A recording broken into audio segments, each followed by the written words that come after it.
বিসমিল্লাহির রহমানির রহিম নাহমাদুহু ওয়া নুসাল্লি আলা রাসূলিল কারীম আম্মা বাদ। আমরা সমদার পাড়াবাসী কর্তৃক আয়োজিত 17তম দুদিন ব্যাপী তাফসীরুল কোরআন মাহফিলের মহতরম সভাপতি ওলামায়ে কেরাম, সুধী মণ্ডলী, দিনদার মুসলমান ভাইয়েরা, আল্লাহ তাআলা শুকরিয়া আদায় করি যে আজকের এই দুদিন ব্যাপী বিশাল তাফসীরুল কোরআন মাহফিলে হাজির হতে পারলাম। আল্লাহ তাআলা তৌফিক দিলেন, আলহামদুলিল্লাহ। বিখ্যাত একটা কথা আছে, খুব দামি কথা, হুব্বুল ওয়াতানি মিনাল ঈমান, দেশকে ভালোবাসা ঈমানের অঙ্গ। এটা হাদিস নয়, কিন্তু এটা গুরুত্বপূর্ণ কথা। দেশকে ভালোবাসতে হবে। যে দেশে আমাদের জন্ম, যে দেশে আমাদের মৃত্যু, যে দেশে আমরা বাঁচি, চাকরি করি, লেখাপড়া করি, সংসার চালাই, রাষ্ট্র চালাই, এটা আমার দেশ। বর্তমানে আজিজ, প্রিয় মাতৃভূমি, পেট্রিয়টিজম, হুব্বুল ওয়াতান। যত নবী দুনিয়াতে আসছেন, প্রতিটি রসুল এবং নবী দেশকে ভালোবেসেছেন, দেশকে মহব্বত করেছেন। দেশের প্রতি ভালোবাসা বিরাট গুণ। দেশকে যারা কানাকুড়ি দেয়, দেশের সম্পদ লুট করে, যারা বিদেশে বাড়ি বানায়, তারা দেশপ্রেমিক নয়, দেশপ্রেমিক হতে পারে না। এদেশের যত সরকারি গাছ, এগুলো রাষ্ট্রের সম্পদ। যত অফিস আদালত, রাষ্ট্রের সম্পদ। আজকে ওসি সাহেব আছেন, 1 বছর পরে থাকবেন না, 2 বছর পরে থাকবেন না। ইউনো সাহেব আছেন, ওনার অফিস আছে, ওনার ফাইলপত্র আছে, বছর 2-3 বছর পরে তিনি থাকবেন না। আমরা এখন মন্ত্রণালয়ে আছি, 8 নম্বর বিল্ডিংয়ে আমি বসি, 6 নম্বর বিল্ডিংয়ে আমার পুরা মন্ত্রণালয়ের অফিস, 2 বিল্ডিংয়ে আমরা বসি। ওখানে যত ফাইল আছে, কম্পিউটার আছে, সবগুলো রাষ্ট্রের সম্পদ। আমরা গেলেও আরেকজন আসি, দেশ চালাবে। এবং একটা বোর্ড আছে, স্বাধীনতার পর থেকে কারা কারা মন্ত্রণালয় চালিয়েছেন, কারা কারা সরকারে তারা ওসি ছিলেন, ইউএনও ছিলেন, এগুলো লিস্টই আছে। এগুলো সম্পদ জাতি। এগুলোতে যারা আগুন ধরায় দেয়, তারা দেশের শত্রু। তো এগুলো কোনো ব্যক্তিগত সম্পত্তি নয়, রাষ্ট্রের সম্পত্তি। কোন ধরনের জিজ্ঞাসা যে 3 জায়গায় রাতে আগুন জ্বলে, 3 জায়গায়। শর্ট সার্কিট হলে হতো 1 জায়গায় জ্বলতো, এখানেও জ্বলে, এখানেও জ্বলে, ওখানে জ্বলে। 6 তলার উপরে কুকুর আসলো কোত্থেকে? এগুলো তদন্ত কমিশন গঠিত হয়েছে, কাজ চলছে, চারিদিক থেকে কাজ চলছে। আমরা যদি, আমাদের পুলিশ আছে, আমাদের র্যাব আছে, আমাদের এসবি আছে, আমাদের এই ডিজিএফআই আছে, এনএসআই আছে, পাওয়ারফুল গোয়েন্দা law enforcing agencies, intelligence branch আমাদের স্ট্রং। তারা এগুলো তদন্ত করছেন। প্রাথমিক কিছু আলামত আমরা পেয়েছি।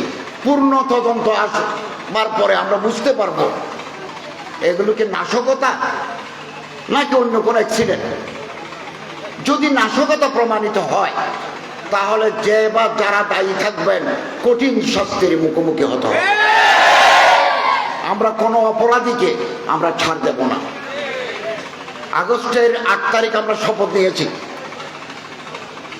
এই অল্প দিনের ভিতরে, 5 তারিখ থেকে 10 তারিখের ভিতরে বিভিন্ন হিন্দুদের মন্দিরে আক্রমণ করেছে। এগুলো ধর্মীয় আক্রমণ নয়, এগুলো পলিটিক্যাল আক্রমণ, রাজনৈতিক আক্রমণ। আমরা এই পর্যন্ত 92 জনকে গ্রেপ্তার করেছি এবং তদন্ত চলছে। তারা যদি সংশ্লিষ্ট থাকে, আমাদের পুলিশ বাহিনী তদন্ত করছেন। যদি প্রমাণিত হয়, তাহলে আমরা এই কালপ্রিটদের, দুর্বৃত্তদেরকে আমরা ছাড় দেব না। একটা সুসংগঠিত চক্র আমরা দায়িত্ব নেওয়ার পর থেকে এখন 5 মাস, প্রতি মাসে কোনো না কোনো ঘটনা ঘটাচ্ছে। আগামী দিন আপনার নতুন ঘটনা শুনবেন। আমরা প্রতিটি চ্যালেঞ্জের মোকাবেলা করে যাব। 25 তারিখ ঈসা আলাইহিস সালামের জন্ম। Merry Christmas Day. বঙ্গভবনে মহামান্য রাষ্ট্রপতি সম্বর্ধনা দিয়েছেন, আমি পাশে ছিলাম। অনেক কথা ওনার সাথে কথা বলেছি। আগের দিন মাননীয় চিফ অ্যাডভাইজারের ওখানে খ্রিস্টান ধর্মের লোকেরা এসেছে, প্রোটেস্ট্যান্ট ব্যাপটিস্ট, ওনারা এসেছেন, মত বিনিময় হয়েছে। রাতে লামা, বান্দরবানের লামা উপজেলায় 17টা খ্রিস্টানের বাড়ি, গরিব খ্রিস্টান, এদের বাড়ি আগুন জ্বালিয়ে দিয়েছে। এরকম কারা জ্বালায়?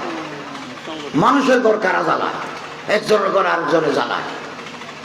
আপনি এখানে খ্রিস্টানের ঘর জ্বালাবেন, ইতালি, ইংল্যান্ড, নিউজিল্যান্ড, ওখানে তো সব খ্রিস্টান, তো মুসলমানদের বাড়ি জ্বালিয়ে দেবে। এই যে মারামারি, হানাহানি, কিলাকিলি, এটা দেশের জন্য আন্তর্জাতিকভাবে আমাদের ভাবমূর্তি নষ্ট করে দিচ্ছে, ক্ষুণ্ণ করে দিচ্ছে। আমাদের সচেতন থাকতে হবে। এ দেশ আমাদের সবার। এ দেশ চালাবে জনগণ, যাকে ভোট দিয়ে নির্বাচিত করবেন তারা দেশ চালাবেন। আমরা দেশ চালাচ্ছি, আমরা কোনো নির্বাচিত সরকার নই, আমরা মনোনীত। রাষ্ট্রপতির সাথে আমার অনেকক্ষণ লম্বা কথা হয়েছে, মহামান্য রাষ্ট্রপতির সাথে একসাথে বসে সকালবেলা নাস্তা করেছি, সম্বর্ধনা। উনি বলেছেন যে কনস্টিটিউশনাল কন্টিনিউটি, সাংবিধানিক সংবিধান যে আছে ওইটার ধারাবাহিকতা রক্ষার জন্য তিনি বেশ কিছু পদক্ষেপ নিয়েছেন। তিনি বলছেন, আমি শক্ত ছিলাম, লাইক এ রক, পাথরের মতো শক্ত ছিলাম, আমি আমার সংবিধান রক্ষা করেছি। এই দেশটাকে নষ্ট করে দেওয়ার জন্য, বিব্রত করার জন্য অনেকে সক্রিয়। আমাদেরকে সচেতন থাকতে হবে যেন আগুন ধরাতে না পারে। আমাদেরকে ব্যর্থ করে দিতে চায়। আলহামদুলিল্লাহ বিগত 5 মাসে এক সময় সচিবালয় ঘেরাও করে, এক সময় মাজারে ঢিল মারে। মাজার তো আজকে হয় নাই, মাজার তো এই দেশে অনেক পুরোনো মাজার আছে, 1200, 1300, 500, 700 বছর আগে মাজার আছে। হ্যাঁ, মাজারে যদি গায়ের ইসলামী কাজ হয় সেটার জন্য জনগণ যদি আবেদন করে, আমরা সেটা ল এনফোর্সিং এজেন্সি দিই, এইটার বিরুদ্ধে আমরা ব্যবস্থা নেব। কিন্তু মাজার হলেই আপনি ঢিল মারবেন। হযরত আল্লামা মাওলানা অলিপুরি সাহেব বলছেন যে মাজার তো বুজুর্গদের কবর। মাজার তো, হ্যাঁ, মাজারে যদি শরীয়ত বিরোধী কোনো কাজ চলে সেটা অন্যায়, এটা অন্যায়। কিন্তু মাজার আছে বলে আপনি ঢিল মারবেন, এটা হয় না। মাজারে ঢিল মারে, মন্দিরে ওই মূর্তির নাক ভাঙি দিয়ে, হাত ভাঙি দিয়ে। তারপরে পাহাড়ে বাঙালি পাহাড়ি সংঘাত শুরু করে দিয়ে, একটার পরে একটা। গাজীপুরের গার্মেন্টসে আগুন ধরাই দিয়ে, শ্রমিকদেরকে মাঠে নামায়। হুজুরদের 2 গ্রুপ এখন মারামারি। ওনাদের সাথে এই ধর্ম মন্ত্রণালয়, স্বরাষ্ট্র মন্ত্রণালয় আমরা বারবার মিটিং করেছি, একবার 2বার নয়, বারবার করেছি। তো তারপরে 4 জন মানুষ মারা গেল, 4 জন, অনেক মানুষ আহত হয়ে গেল। আমাদের দুঃখ লাগে, মসজিদে ঢোকার সময় যদি কেউ গদা নিয়ে দাঁড়িয়ে থাকে, এই দৃশ্য আমাদের কলিজার ভিতরে রক্ত ছড়ায়, রক্ত ছড়ায়। এখানে যতটা ধর্ম তার চাইতে বেশি রাজনীতি। রাজনীতি আমাদের কাছে খবর আছে, কে কোন দিকে কলকাঠি নাড়ে। এই গোয়েন্দা বিভাগের প্রধানরা আমাদেরকে খুব গুরুত্বপূর্ণ হলে ডিজি এনএসআই, ডিজিএফআই আমাদেরকে টেক্সট পাঠায় যে আগামীকাল এটা হতে পারে, ইট ইজ রিপোর্টেড, পাঠায়। ষড়যন্ত্র করছে। ইনশাআল্লাহ সমস্ত ষড়যন্ত্র অতিক্রম করে আমরা এই দেশকে সামনের দিকে এগিয়ে নিয়ে যাব। এবং আমরা খুব নরম রবিয়া এখতিয়ার করছি, কঠিন কঠোর মনোভাব আমরা নিচ্ছি না। আমরা যদি সে সময় দায়িত্ব না নিতাম, দেশের অবস্থা অন্য ধরনের হয়ে যেত। খুব বেশি দিন লাগবে না, 2025 সালের শেষে অথবা 2026 সালের প্রথমে আমরা নির্বাচন দিয়ে দেব। জানুয়ারির 1 তারিখ থেকে ভোটার লিস্টটি হাল লাগাত হবে। যারা মারা গেছেন লিস্টি থেকে তাদের নাম বাদ, যারা নতুন ভোটার হয়েছেন তাদের নাম যুক্ত। বিভিন্ন সীমানা বিরোধ আছে, বিভিন্ন সীমানা, এই সীমানাগুলো ঠিক করতে হবে। কিছু সংস্কারে আমরা হাত দিয়েছি। সংস্কার কেন লাগে? সংস্কার লাগে, যদু চলে গেছে মধু আসবে। যদু ক্ষমতা থেকে বিদায়, এখন মধু আসার জন্য দাঁড়িয়ে আছে। এসে যদি মধু খায়, মধু যদি মধু খায়, তাহলে তো দেশ আগের মতোই গেল। আগে ছিল এক সাদাবাজ, এখন আসবে আর এক সাদাবাজ। এই জন্য আমরা সংস্কার করতে চাচ্ছি, কিছুটা হলেও যাতে একটু পরিবর্তন আসে। 1000 ছাত্র মারা গেছে, হাজার হাজার ছাত্র আহত হয়ে গেছে। আহত যারা, আমি তাদেরকে Dhaka medical college, CMH, DMH, Dhaka হসপিটালে, চট্টগ্রাম হসপিটালে দেখতে গেছি। এবং আসুন্না ফাউন্ডেশনের শেখ আবদুল্লাহ সাহেব সহ ছাত্র নেতাদের সাথে নিয়ে ওদের 2 চোখের ভিতরে গুলি ঢুকে গেছে, চোখে দেখে না, জীবন শেষ। আমরা তাদেরকে অল্প অল্প করে সাহায্য করেছি। আইসিইউতে 4 জনকে দেখলাম, ওষ নাই, ওষ আছে, ওষ নাই, কেবল নিঃশ্বাসটা আছে। তো ডাক্তারকে বললাম বাঁচবে, আপনি কি মনে করেন? বললো যে আশা নাই।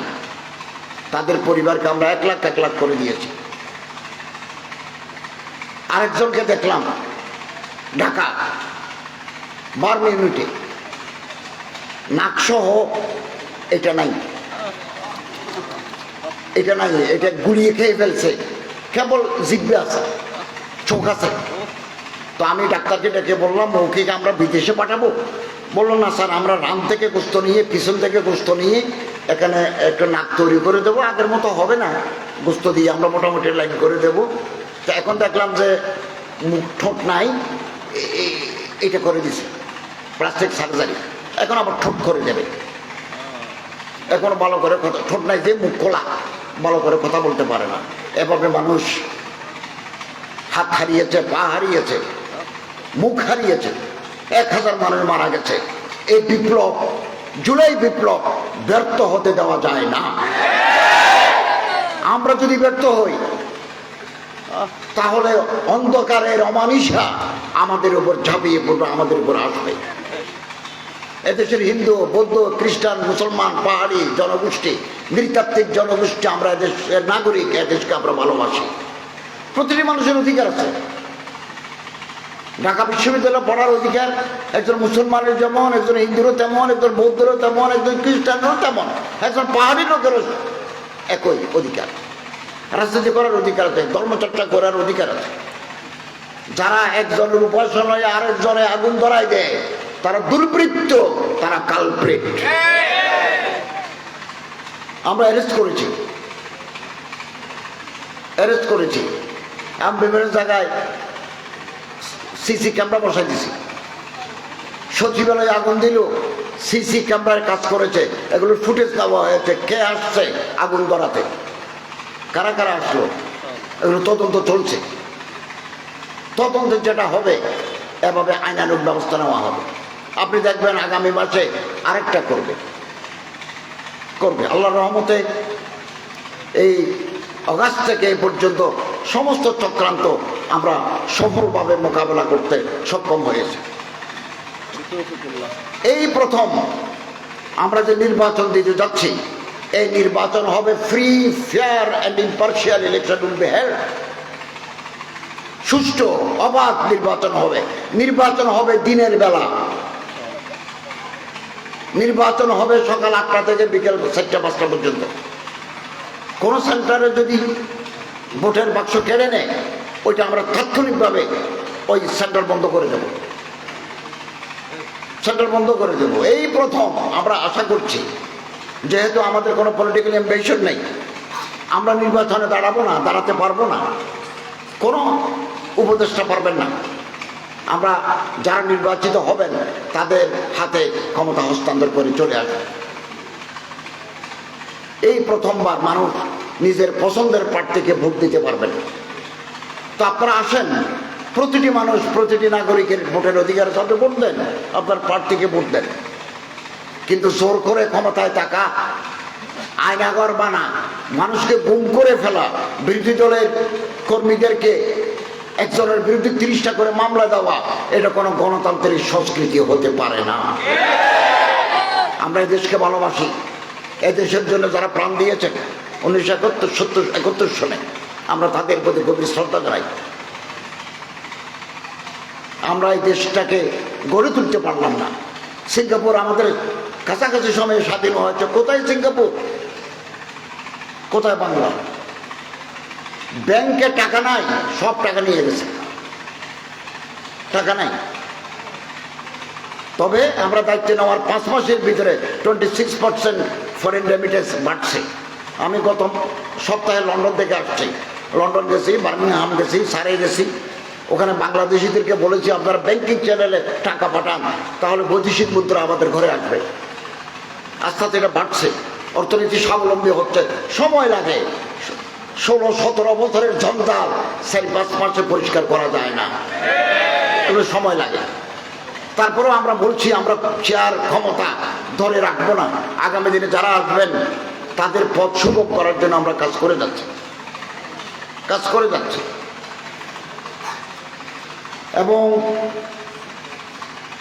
আলহামদুলিল্লাহ ইতিমধ্যে আমরা আমার মন্ত্রণালয়ে হজের টাকা 1 লাখ টাকা কমিয়েছি। আমি জানুয়ারি মাসে সৌদি হজ মন্ত্রীর দাওয়াতে জেদ্দা যাব, মন্ত্রীর সাথে চুক্তি হবে। আমরা প্রথম 5 জন ডেলিগেশন যাচ্ছি, পরে আরেকটা দল যাবে। ভালো ভালো ঘর নেওয়ার চেষ্টা করছি। 1 কোটি টাকার ঔষধ আমরা হাজিদেরকে ফ্রি দেব। 1 কোটি টাকার ঔষধ 90 জন ডাক্তার দিচ্ছি আমরা। 120 জনের মতো assistant, technician, lab assistant, brother, sister, pharmacist, এদেরকে নিয়ে যাচ্ছি। গত বছর এটাতে জুনের 6 তারিখ হবে নির্বাচন, এই হজ সালদাকা সাপেক্ষে। গত বছর আমরা 12 জনকে বাইপাস অপারেশন করাইছি। একেবারে বুক সিরি, ওই করোনারি আটারের ভিতরে চর্বি ঢুকছে, এটাকে বদলাই দিছি। 12 জন। 5-7 জন ছিল ডায়ালিসিস রোগী, কিডনি নষ্ট হয়ে গেছে। 1 লক্ষ মানুষ হজে যায়, সবগুলোর জিম্মেদারি আমার মন্ত্রণালয়ে। গত বছর একটা লোক হারিয়ে গেছে, পাওয়া যায় নাই। পরে ওর লাশ পাওয়া গেল পাহাড়ের উপরে, হাড্ডিগুলো আছে, গোস্ত নাই। হেলিকপ্টার নিচে নেমে দেখলো ওর পাশে একটা ব্যাগ আছে, ব্যাগ খুলে দেখা গেল বাংলাদেশি পাসপোর্ট। হজ মিশনকে খবর দিল, তারা গিয়ে দেখলো যে বাংলাদেশি। ওর বাড়িতে খবর দিল, তারা আসলো, এরপর দাফন করলো। এই জন্য বেশি বুড়া, মাথা ঠিক নাই, কিডনি নষ্ট, করোনারি আটারের ভিতরে, বুকের ভিতরে চর্বি জমে গেছে, যক্কা রোগী, এগুলোকে হজে পাঠাবেন না। ওনারা যদি হারিয়ে যায় কোথায় পাবো? আমরা কোথায় পাবো? একটা উমরা যাত্রী আমরা খুঁজে পাই নাই। সৌদি সরকার বিভিন্ন হাসপাতালে দৌড়াদৌড়ি করছে, পাওয়া যায় নাই। এই জন্য শরীরে একটু রদবল থাকতে আপনারা হজ করবেন, হজে যাবেন। হজ অনেক বড় ইবাদত, কিন্তু শারীরিক ফিটনেস ইজ নেসেসারি। শারীরিক সক্ষমতা দরকার। এরপরে বাইতুল মুকাররমে একজন বুজুর্গ খতিব দিয়েছি, বাংলাদেশের বড় মুফতি। ইসলামিক ফাউন্ডেশনের মহাপরিচালক দিয়েছি, যিনি জেলা ও দায়রা জজ, এখন সার্ভিসে আছে, জেলা ও দায়রা জজ বিচারক, খুলনা নারী ও শিশু আদালত ট্রাইব্যুনাল নম্বর 3 বিচারক। উনি মুফতি, উনি বুখারী শরীফ সানি পড়েছেন, বিচারক, এখন ইসলামিক ফাউন্ডেশন মহাপরিচালক। বুখারী সানি পড়েছেন, ওনাকে দিছি, এক সপ্তাহ হয় নাই, গুরুত্বপূর্ণ জায়গায় গুরুত্বপূর্ণ মানুষ দিছি। জাকাত বোর্ড করেছি, জাকাত বোর্ড পুনর্গঠন করেছি, হাটাজারি মাদ্রাসার মোল্লা মুফতি জসিমউদ্দিন সাহেবকে মেম্বার করেছি, মিটিং করেছি এদিন। মৌলানা মুফতি দেলাওয়ার সাহেব আকবর মসজিদ ঢাকার, ওনাকে মেম্বার করেছি। আর বড় বড় ওই ঝালকাঠির কায়েদ শাহ হুজুরের নাতি আলেম, PhD from Malaysia university, Chittagong বিশ্ববিদ্যালয়ের প্রফেসর, গোলকুর্তা গায়ে দেওয়া প্রফেসর, সাংবাদিকতা ও গণযোগাযোগ বিভাগের প্রফেসর, মৌলানা খুতবা দেন, ওনাকে রেখেছি। 11 কোটি টাকা জাকাত ফান্ডে জমা আছে, রমজানের আগে সারা বাংলাদেশের 64 জেলায় বিতরণ করব। আগামী বছরের জন্য 25 কোটি টাকা প্রকল্প হাতে নিয়েছে। আপনার 25 কোটি, 11 কোটি বিতরণ করব। আগামী বছর 25 কোটি সংগ্রহ করে এগুলো বিতরণ করব। এগুলো ডিসির মাধ্যমে আমরা বিতরণ করে থাকি। 20% আমরা কেন্দ্রে বিতরণ করব। মসজিদ মাদ্রাসা গরিব মানুষকেও আমরা সম্মেলনে সহযোগিতা করছি। যে সমস্ত ইমাম মুয়াজ্জিন ইসলামিক ফাউন্ডেশনের অধীনে ট্রেনিং নেবেন, 45 দিনের ট্রেনিং, আলিয়া মাদ্রাসার হোক, কমি মাদ্রাসার হোক, হেফজখানার হোক, ক্যারাতখানার হোক, ওনারা যদি ট্রেনিং নেয় আমাদেরকে 15 টাকা বা 25 টাকা চাঁদা দেয়, আমরা ওনাকে মসজিদের ইমামতের পাশাপাশি উনি 2টা ছাগল নিয়ে পালন করতে পারবেন, ছোট করে হাঁস মুরগির খামার দিতে পারবেন, কোয়েল পাখির খামার দিতে পারবেন, এবং ওই চৌবাচ্চার ভিতরে এই থাইল্যান্ডের মাগুর মাছের, শিং মাছের চাষ করতে। এই পরিমাণ টাকা আমরা ইমামদেরকে কর্জে হাসানা দিই, সুদমুক্ত ঋণ দিই। ইমাম সাহেবরাও আমাদেরকে ফেরত দিচ্ছেন 100 ভাগ, আদায়ের হার 100 ভাগ। ইমাম সাহেবরা আল্লাহকে ভয় করেন বলে তারা সমস্ত টাকা আমাদের ফেরত দিচ্ছেন, ওটা আমরা দিচ্ছি। পরিমাণ খুব বেশি নয়, কিন্তু আমরা দিচ্ছি, সারা বাংলাদেশে দিচ্ছি, কোটি কোটি টাকা দিচ্ছি। 2 নম্বর, কোন ইমাম সাহেব, আমাদের প্রশিক্ষণ নেওয়া ইমাম সাহেব যদি প্যারালাইসিস হয়, হার্ট অ্যাটাক করে, লিভার সিরোসিস হয়, ক্যান্সার হয়, ঘাতক ব্যাধি মারুজুল হাবেসন যদি আক্রান্ত হয়, তাহলে আমরা ওনাদেরকে এককালীন একটা অনুদান দিই, এগুলো আর ফেরত নিই না। ইমাম মুয়াজ্জিন খতিবদের জন্য আমি একটা পে স্কেলের কাজ শুরু করে দিয়েছি, এটা মন্ত্রী পরিষদে পাঠ করাবো। একজন অফিসারের বেতন এত, একজন ইমামের বেতন 4 ভাগের 1 ভাগ, 6 ভাগের 1 ভাগ। কেন? ওনাদেরকে ইজ্জত দিতে হবে। আলেম ওলামা হাফেজ কারিম ইজ্জত না থাকলে দেশের ইজ্জত থাকে না। এই জন্য আমি একটা পে স্কেল করে মন্ত্রী পরিষদে পাঠ করে দেবো। 2015 সালে পে স্কেলকে সামনে করসপন্ডিং টু দি প্রেজেন্ট ইয়ার, এটা কাজ আমাদের মন্ত্রণালয়ের সচিবরা কাজ শুরু করে দিয়েছেন। এগুলো করে মন্ত্রী পরিষদে পাঠ করা দেবো। ঢাকা বিশ্ববিদ্যালয়ের মসজিদের খতিব যে বেতন পান, খুলনা বিশ্ববিদ্যালয়, প্রযুক্তি বিশ্ববিদ্যালয়ের খতিবও একই বেতন পাবেন। এটা পে স্কেলের আওতায় নিয়ে আসবো। আর আমাদের হাজার হাজার ওয়াকফ মসজিদ আছে, ওয়াকফ, ওই চকবাজার অলিহা মসজিদ ওয়াকফ, কিশোরগঞ্জের পাগলা মসজিদ, যেটা প্রতি মাসে 8 কোটি টাকা চাঁদার বাক্স থেকে চাঁদা আদায় হয়। ডিসি মহোদয় ওইটার চেয়ারম্যান, ওইটা আমাদের ওয়াকফের আন্ডারে, ওখান থেকে 5% আমাদের ওয়াকফ হতে যায়। এইরকম বড় বড় মসজিদগুলো আমাদের আন্ডারে, আর অনেকগুলো প্রাইভেট, যেগুলো আমাদের ওয়াকফের আন্ডারে, ওখানে আমরা এই পে স্কেল বাস্তবায়ন করব। ইমাম মুয়াজ্জিন খতিবদের সামাজিক মর্যাদা বৃদ্ধি পাবে, কাজ করেছি। এছাড়া ইসলামিক ফাউন্ডেশন থেকে আল মওসুআ আল ইসলামিয়া, ইসলামী বিশ্বকোষ নতুনভাবে আমরা ছাপবো। আমরা তো সুনানে দারে কুতুনি বাংলা করেছি, মুস্তাদ আহমদ বাংলা করেছি, আল বিদায়া ওয়ান নিহায়া বাংলা করেছি। এখন আমরা সিদ্ধান্ত যে ফতোয়ায়ে দারুল উলুম দেওবন্দ আমরা বাংলা করে দেব। আলহামদুলিল্লাহ, বেশি দিন সময় আমাদের হাতে নাই, আরও কিছুদিন সময় হাতে পেলে আমরা আরও কিছু কাজ করতাম। আলহামদুলিল্লাহ, যতটুকু সময় আমাদের হাতে আছে এটাতে আমরা কাজ শুরু করে দিতে চাই। আল্লাহ তৌফিক দান করুন, আমিন। ইমাম মুয়াজ্জিন কল্যাণ পরিষদে আমাদের টাকা আছে, অনেক টাকা আছে, আলহামদুলিল্লাহ। ওখান থেকে আমরা একটা প্রাথমিকভাবে ধারণা নিয়েছি, এটা খুব তাড়াতাড়ি করার চেষ্টা করব। ইমাম মুয়াজ্জিন কল্যাণ ট্রাস্ট থেকে আমি দায়িত্বশীল হিসেবে বলছি, আমরা একটা ওয়াটার প্লান্ট, এই যে মিনারেল ওয়াটার, এই যে বোতলের ভিতরে পানি, ছোট বোতল আছে, গভর্নমেন্টের এটা আছে মুক্তা, এটা আমরা সচিবালয়ে খাই মুক্তা, এরকম আমরা একটা করতে চাচ্ছি। আমরা নারায়ণগঞ্জের ফতুল্লায় বোরিং করে পানি তুলেছি, পানি ভালো নয়। গাজীপুরের শ্রীপুরে আমরা আবার খনন করেছি, ওখানে পানি ভালো, ওখানে ইসলামিক ফাউন্ডেশনের জায়গাও আছে। ওই জায়গার ভিতরে আমরা একটা ওয়াটার ট্রিটমেন্ট প্ল্যান্ট করব এবং বোতলজাত আধুনিক মেশিন এনে, এই টাকা আমাদের হাতে আছে, আমরা বোতলজাত পানি করব, মিনারেল ওয়াটার। এটার নাম দেব আমরা ইমাম, পানির নাম ইমাম। ফ্রেশ নয়, ফ্রেশ নয়, ফ্রেশ একটা আছে না, মাম নয়, ইমাম। তো এইটা আশা করছি যে ইমামরাও খাবেন, মুক্তদিরা মুসল্লিরাও খাবেন, এটা আমরা করে দেব। এখানে যা লাভ হবে সেই লাভের টাকা ট্রাস্টে জমা হবে এবং 64টি জেলায় আমাদের অফিস আছে, গ্রামে গ্রামে আমাদের মসজিদ ভিত্তিক প্রাথমিক শিক্ষা কার্যক্রম আছে। 15 কোটি টাকা খরচ করে 4টে বই বের করেছি আমি, 9 কোটি টাকা অর্থ মন্ত্রণালয় থেকে নিয়েছি, আর 6 কোটি টাকা আমার মন্ত্রণালয় থেকে নিয়ে বই বাজারে চলে আসছি।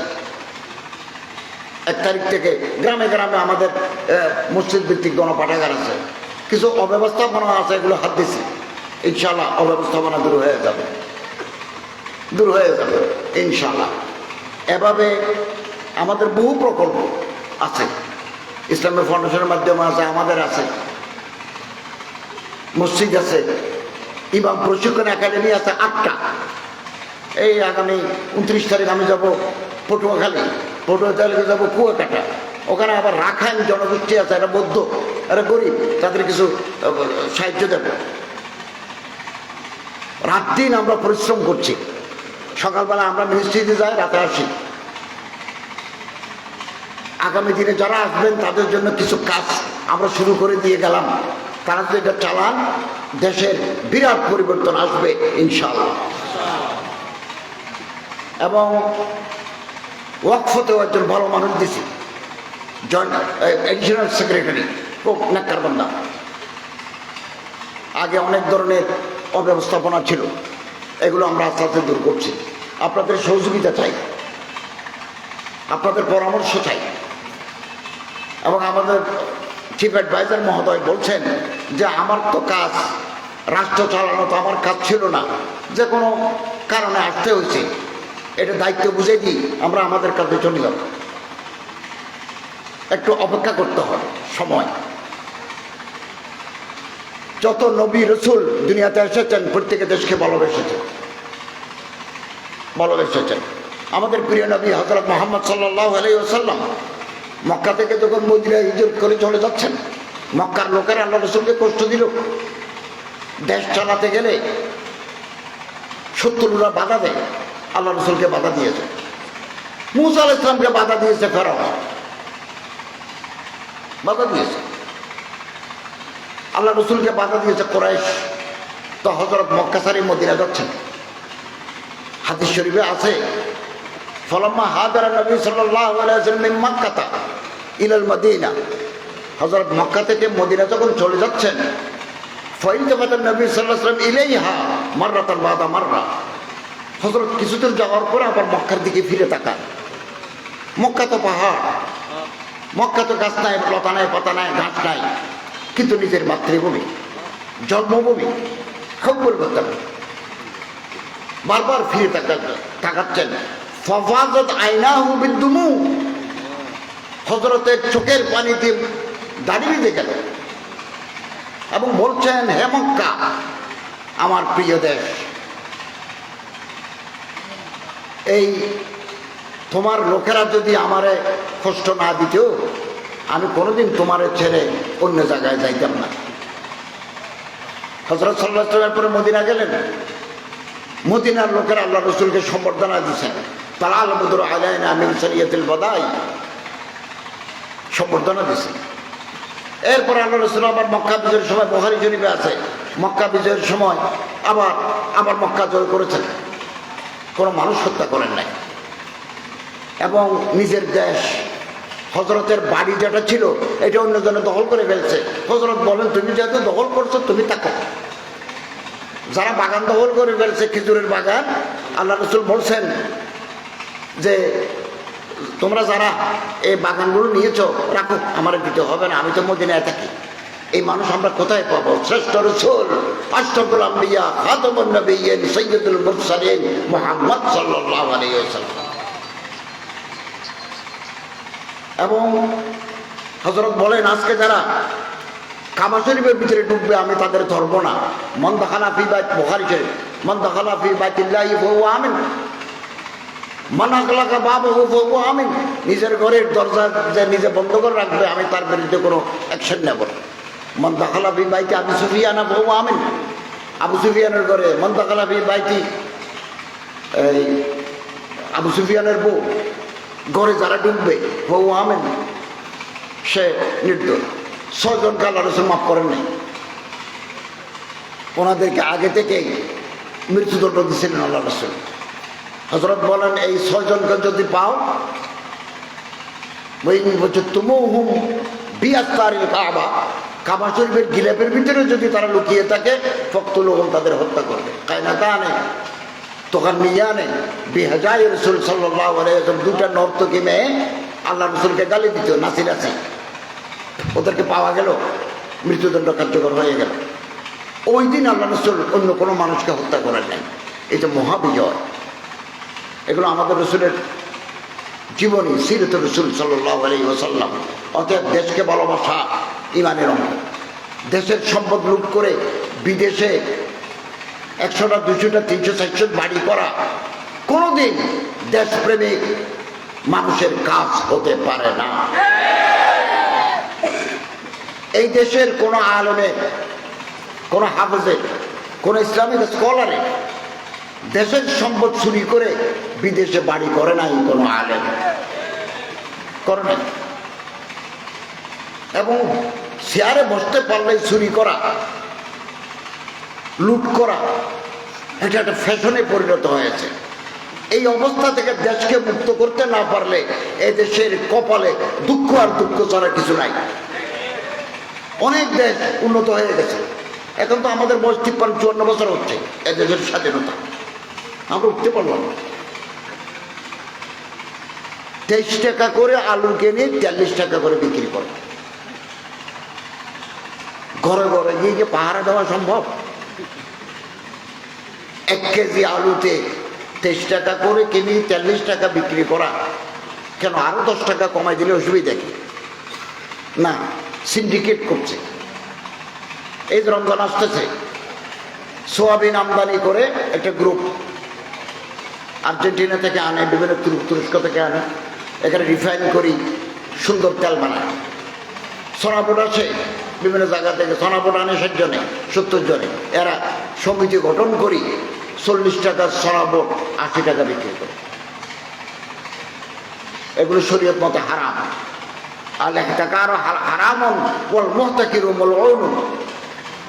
আমরা আল্লাহরে বই করি, আল্লাহরে ডরাই। দুনিয়ার এই সমস্ত কাজের জন্য আল্লাহর দরবারে হিসাব দিতে হবে, হিসাব দিতে হবে। এদেশ সবার, এই দেশে যারা ক্ষমতায় থাকবেন 5 বছর থাকার পরে তারা আবার নির্বাচনে আসবেন, জনগণ যদি তাদের পছন্দ করে আবার নির্বাচিত হবে। কিন্তু ফুকফাক করি, বিরোধী দলকে আয়না করে ঢুকাই, দিনের পর রাতে নিয়ে এভাবে থাকার, এগুলো ব্ল্যাটেন্ট মখারি, স্পষ্টত প্রহসন। জনগণ তোমাদের চায় না, জোর করে ক্ষমতায় থাকা এটা নির্লজ্জ মানুষের কাজ। জনগণ তাকে চাইবেন, ভোট দাও, ওপেন ভোট দাও। ক্ষমতা ছেড়ে দেওয়ার মতো উদারতা বাংলাদেশে কেউ দেখাতে পারে নাই। এটা দেখাচ্ছেন নেলসন ম্যান্ডেলা, এটি দেখাচ্ছেন ইরানের খোমেনি, বহু মানুষ দেখিয়েছে দুনিয়ায়। নেলসন ম্যান্ডেলা 25 বছর জেলে ছিলেন, কিছুদিন প্রেসিডেন্ট ছিলেন, এরপর বললো না, তোমরা দেশ চালাও, আমি দেখবো তোমরা কিভাবে চালাও। ইরানের খোমেনি বলো তোমরা চালাও, আমি বসে দেখবো তোমরা কিভাবে চালাও। বাংলাদেশে এমন কোনো মানুষ জন্ম নিল না যিনি বলতেন যে আমি ঘরে বসে গেলাম, তোমরা দেশ চালাও, অথবা আমি 5 বছর চালাইছি, এবার তোমরা ভোট দেবো, তোমরা প্রত্যেকে ভোট দিয়ে নতুন নির্বাচিত নেতা নির্বাচন করো না। চলে বলে কৌশলে কার বিরুদ্ধে 30-40টা মামলা দিই। এই মৌলানা মাহমুদুল হক সাহেব, মৌলানা জুনায়েদ আল হাবিব সাহেব, আমার ছাত্র মৌলানা আজিজুল সাহেব, একজনের বিরুদ্ধে 30টা করে মামলা। মৌলানা খালেদ সাহেব আইয়ুবী, ওনারে হ্যান্ডকাপ দেওয়ার কারণে এই ওনার চামড়া কাটিয়ে গেছে, চামড়া কাটিয়ে গেছে। আমার একজন আলেম বলতেছেন, আমরা যখন জেলে ছিলাম, আমারে বলতেছে আমার বন্ধু, আমরা যখন জেলে ছিলাম আপনাদের আমাদেরকে ডান্ডা বেরিয়ে দিয়ে আপনারা কোর্টে তুলছেন, আমরা ভালো করে হাঁটতে পারি নাই। আর এখন তারা জেলে আছে যে সমস্ত নেতারা, তারা পিন পিন স্ত্রী দিয়ে কর্তা দিয়ে কি করে আসে। দুঃখের কথা আসলে আমরা অত্যন্ত সম্মান করতে, এদেশে যারা রাজনীতি করেছেন আগে অথবা এখন করছেন, আমরা প্রত্যেকের প্রতি সম্মান দেখাতে চাই, ভালোবাসা দেখাতে চাই। তাদের মধ্যে যে মামলা আছে এগুলো আইনগতভাবে চলবে। আমরা কোনো জিজ্ঞাসা, আমরা কোনো হিংসা চরিতার্থ করতে চাই না, করতে চাই না। দেশকে ভালোবাসতে জানি।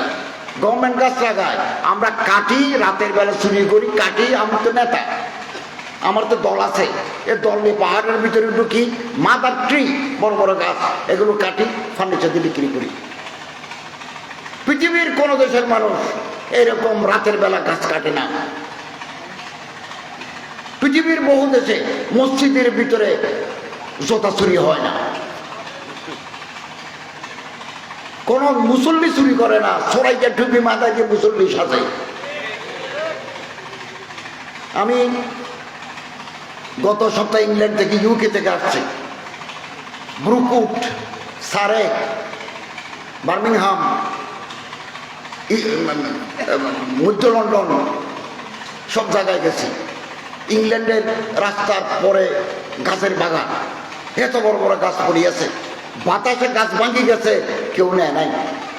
আমি আমার গাড়ি দিয়ে, আমার তো বাংলাদেশ হাই কমিশন গাড়ি দিছে, প্রোটোকল দিছে 6 জন, 2 জন আমার সাথে, 2 জন আলাদা গাড়ি, 2 জন আমি দেখবো না, 2 জন রাখছে আমার নিরাপত্তা দেওয়ার জন্য, যাতে আমাকে হাই কমিশন বলছেন যে স্যার 2 জন আপনার সাথে থাকবে, 2 জন আলাদা গাড়িতে থাকবে, 2 জন আপনি দেখবেন না, তারা কিন্তু আপনার আশেপাশে আছে ফর ইউর সিকিউরিটি। তো আমি যখন গাড়ি বহন নিয়ে যাচ্ছি, রাস্তার কিনারে বিশাল গাছের বাগান, বাতাসে কিছু গাছ ভাঙি পড়ছে, ভাঙা গাছও কেউ নেয় না। আর এখানে সোজা গাছ আমরা রাখি না এই দেশে। এইটাকে পৃথিবীর সমস্ত চোরকে এই দেশে আসলো কিনা বুঝতে পারি না। আসুন ভালো হয়ে যায়, ভালো হব। জনগণ যদি জেগে উঠে, ছাত্ররা যদি জেগে উঠে, বিপ্লব ঘটাতে পারে, সেটা জুলাই বিপ্লব প্রমাণ করে দিয়েছে। আগামী দিনেও যদি ষড়যন্ত্র চলে, আমরা সচিবালয় ত্যাগ করে জনগণের পাশে, ছাত্র জনতার পাশে দাঁড়াবো। আবার আল্লাহ তাআলা আমাদের তৌফিক দান করুন। আমাদের প্রিয় মাতৃভূমি বাংলাদেশ, সবার বাংলাদেশ, সবার বাংলাদেশ, যে দেশকে আমরা ভালোবাসি। আমেরিকায় নির্বাচন হয়ে গেল, জো বাইডেন পরাজিত হয়ে, এই কমলা হ্যারিস পরাজিত হয়ে গেলেন, ট্রাম্প আসলেন। কিন্তু উনি একথা বলেন না যে কারচুপি হয়েছে, তোমরা জোর করে আমার ভোটের বাক্স নিয়ে গেছো, একথা বলে নাই। এইরকম একটা সংস্কৃতি বাংলাদেশে কখন দেখি, আল্লাহ তাআলা ভালো জানে।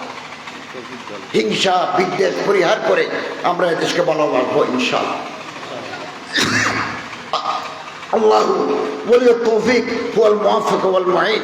আল্লাহ তাআলা আমাদের এই মাতৃভূমিকে ভালোবাসার, এই মাতৃভূমির মানুষের জন্য কিছু কাজ করার, মসজিদ, মাদ্রাসা, খানাকাকে জাগ্রত করা তৌফিক আল্লাহ তাআলা আমাদের দান করুন। ওয়া আখিরু দাওয়ানা আলহামদুলিল্লাহি রাব্বিল আলামিন। সম্মানিত উপস্থিতি, আজকের অধিবেশনের শেষ মুহূর্ত আমরা পৌঁছে গেছি। এখন আমাদের সামনে সর্বশেষ আলোচক ও সবারই সুখ্যাতি বক্তা আল্লামা শাহ আনোয়ার হোসেন নওবা বারাকাল্লাহু ফি হায়াতি, তিনি গুরুত্বপূর্ণ তাকরীর পেশ করবেন। মাহফিলের সৌন্দর্যতা রক্ষার্থে আমরা স্ব স্থানে বসে যাই, আমরা দাঁড়িয়ে না থাকি, সবাই সকলে সুন্দরভাবে আমরা বসে যাই। মেহমানকে জায়গা করে দেয় যাতে সহজে তিনি গাড়ি পর্যন্ত পৌঁছে যেতে পারেন। এখন ইসলামী সঙ্গীত পরিবেশন করবেন নবজাগরণ শিল্পী গোষ্ঠীর ভাই মোহাম্মদ জুবায়ের ও তার সঙ্গী।